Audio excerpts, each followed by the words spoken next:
បាទសូមគោរពនិងសូមជម្រាបសួរបាទបងប្អូនទាំងអស់គ្នាបាទនៅក្នុងថ្ងៃនេះ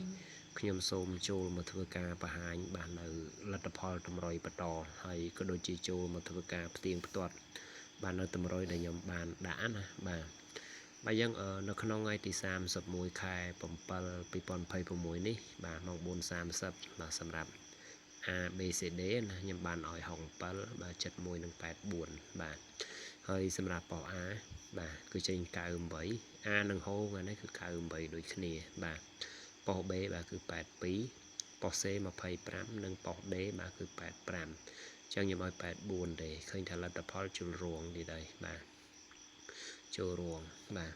អញ្ចឹងទេនៅក្នុងពេលនេះគឺខ្ញុំបានផ្ទៀងផ្ទាត់រួចហើយខ្ញុំក៏ឆ្លៀតធ្វើការផ្លាស់ប្ដូរបាទនៅលទ្ធផលនៃតម្រុយថ្មីបន្តទៀតសម្រាប់បងប្អូនដែលចូលចិត្តនៅក្នុងវីដេអូមួយនេះបាទសូមបងប្អូនទាំងអស់គ្នាជួយចុច Subscribe បាទនិងជួយចុច Like ហើយរបៀបនៃការកំសាន្តដូចខ្ញុំបានដាក់ខាងក្រោមអញ្ចឹងគឺយើងរងឬក៏ត្រឡប់បាទដើម្បីបានត្រូវញឹកញាប់អាចកំសាន្តហើយតិចតួចតាមអ្នកអាចធ្វើទៅបានបាទ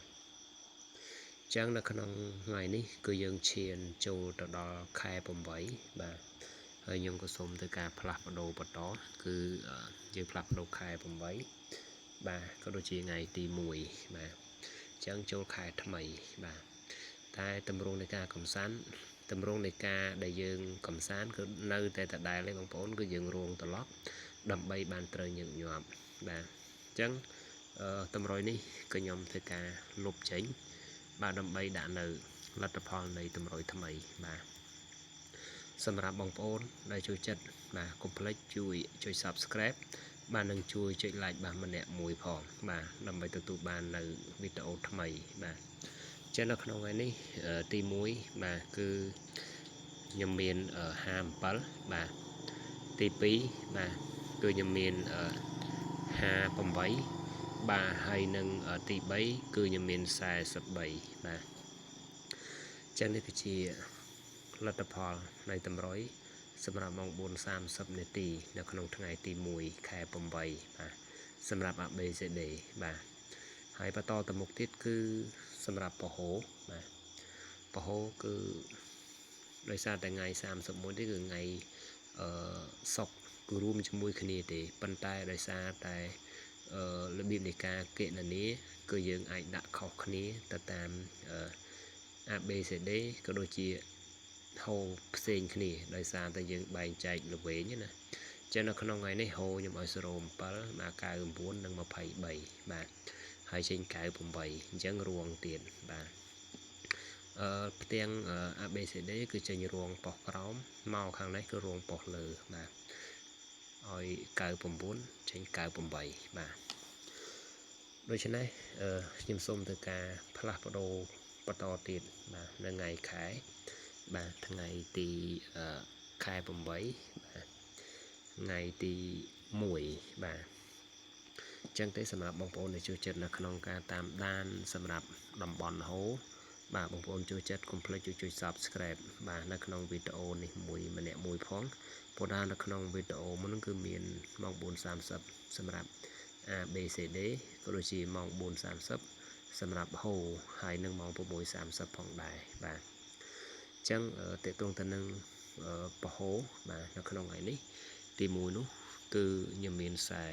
48បាទទី2គឺខ្ញុំមាន14ហើយនឹងទី3គឺខ្ញុំមាន87បាទចឹងនេះគឺជាលទ្ធផលនៃតម្រុយឆ្នោតសម្រាប់ពហូបាទចឹងទេបងប្អូនដែលចូលចិត្តកំសាន្តអាចកំសាន្តតិចតួចតាមដែលអាចធ្វើទៅបានណាព្រោះនេះគ្រាន់តែជាតម្រុយបាទដែលខ្ញុំនឹងធ្វើការបង្ហាញជូនបងប្អូនទាំងអស់គ្នាសម្រាប់កំសាន្តប្រចាំថ្ងៃឬក៏យើងគ្រាន់តែធ្វើការតាមដានចូលចិត្តនៅក្នុងខ្ទង់មួយណាបងប្អូនអាចរងឬក៏ត្រឡប់បានតាមដែលអាចធ្វើទៅបានបាទហើយបន្តទៅទៀតគឺសម្រាប់ម៉ោង 6:30 បាទម៉ោង 6:30 នៅក្នុងវីដេអូនេះខ្ញុំបានដាក់ដូចជា4709បាទហើយសម្រាប់លទ្ធផលដែលចេញបាទប៉ុស A គឺចេញ15 9 គួត04និង83បាទយើង9 គួត ឲ្យ0.9វាចេញ9 quạt បាទហើយទីតងទៅនឹងប៉ុស B គឺចេញ41 បាទប៉ុស C 40 quạt 10 quạt និងប៉ុស D ហ្នឹងគឺ10 quạt 40 quạt បាទជាស្រ័យអញ្ចឹងគឺយើងចូលត្រឡប់ទេបាទឲ្យ0.9ចេញ9 quạt ជារបៀបដែលខ្ញុំបានបញ្ជាក់រឿយរបៀបនៃការកំសាន្តគឺយើងរងត្រឡប់តែជាទូទៅមិនថារងឬក៏ត្រឡប់ទេវាចូលមកប៉ុស A ញឹកញាប់ជាងអញ្ចឹងណាបាទឥឡូវនេះខ្ញុំសូមធ្វើការផ្លាស់ប្ដូរនៅខែបាទខែ8សម្រាប់ថ្ងៃទី1នៅក្នុងវីដេអូមួយនេះហើយលទ្ធផលបន្តទៅទៀតគឺខ្ញុំសូមធ្វើការលុបនៅតម្រុយចាស់ចេញបាទដើម្បីដាក់នៅតម្រុយថ្មីបាទអញ្ចឹងទេសម្រាប់បងប្អូនដែលចូលចិត្តក្នុងវីដេអូមួយនេះសូមបងប្អូនទាំងអស់គ្នាជួយឲ្យចុច Subscribe បាទនិងជួយចុច Like បាទដើម្បីទទួលបាននៅវីដេអូថ្មីប្រចាំថ្ងៃបាទថ្ងៃខ្លះក៏ធ្វើរៀងយឺនលឿនថ្ងៃខ្លះក៏ធ្វើរៀងយឺតបាទ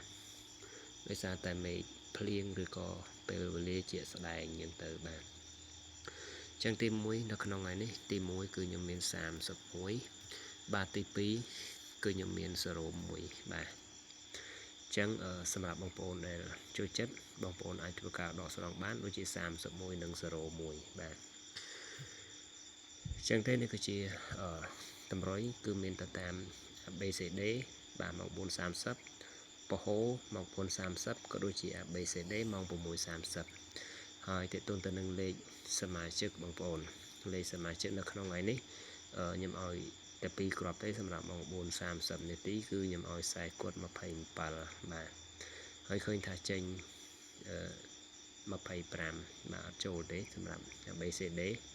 ហើយ40 quạt នេះថ្ងៃអត់ចូលទេវាទៅចូលយប់វិញបាទ41ឬក៏40 quạt យើងទៅវាខុសម៉ោងបាទ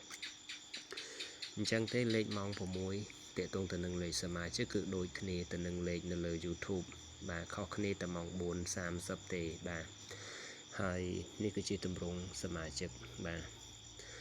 ចឹងទេនៅក្នុងវីដេអូមួយហ្នឹងគឺមានតែប៉ុណ្ណឹងទេបាទសូមអរគុណសម្រាប់ការតាមដាននៅក្នុងវីដេអូនេះគឺមានទាំង ABCD ម៉ោង 4:30 ពហុបាទម៉ោង 4:30 ក៏ដូចជា ABCD ម៉ោង 6:30 បាទសូមអរគុណសម្រាប់ការតាមដានហើយក៏សូមជូនពរបងប្អូនទាំងអស់គ្នាបាទជួបតែសំណាងល្អនិងសុខភាពល្អបាទរកការចូលរួមកំសាន្តសូមកំសាន្តតិចតួចតាមដែលអាចធ្វើទៅបានបាទសូមអរគុណនិងសូមគោរពលា